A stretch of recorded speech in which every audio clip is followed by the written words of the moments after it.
All right, so we're going to be talking jet cards, right? Because people seem to be pricing jet cards wrong. They're not really thinking about what they actually do, what they mean, how they can work or not in their favor. So a jet card looks like a pricing decision. Absolutely, it does, but it's not. Um, you compare like the hourly rates, you look at the minimums, you calculate whether the cost per flight is going to make sense for you versus chartering a full plane. And then everybody tells you that it's about finding the best deal. Mm, sometimes that can blow up in your face. So here's the premise: a jet card isn't protecting you from expensive flights, it's protecting you from uncertainty, right? You want to be certain that that plane is going to be there when you need it to be there. You want to be certain that you're going to arrive when you said you're going to arrive. You want to be certain that you can make all your meetings and things. So it's protecting you from calling a broker 3 days before you need to fly out and then finding out that there is nothing available.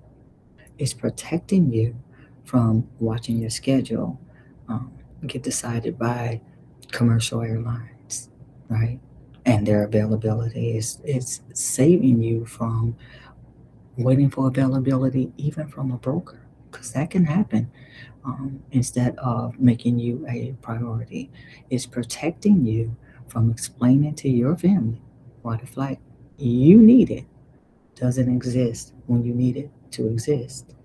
That's the logic most people never get to because they stop at the spreadsheet, which is crazy. The actual value of a jet card isn't the hourly rate. Let's say it again for the people in the back. The value of a jet card is not always the hourly rate. It's knowing that when you decide to move, you have a plane that can move with you and for you. No negotiations are part of this. You don't have to have any negotiations, no luck, no hoping that something opens up, and definitely no chaos. Most people price shop with jet cards and then they miss what the real mechanism is entirely, which is why they end up back with the same broker feeling frustrated. The decision was never about saving money per hour. You have to go in with this attitude, with this idea when you are thinking about a jet card purchase. It's about that certainty we talked about, that knowing we talked about.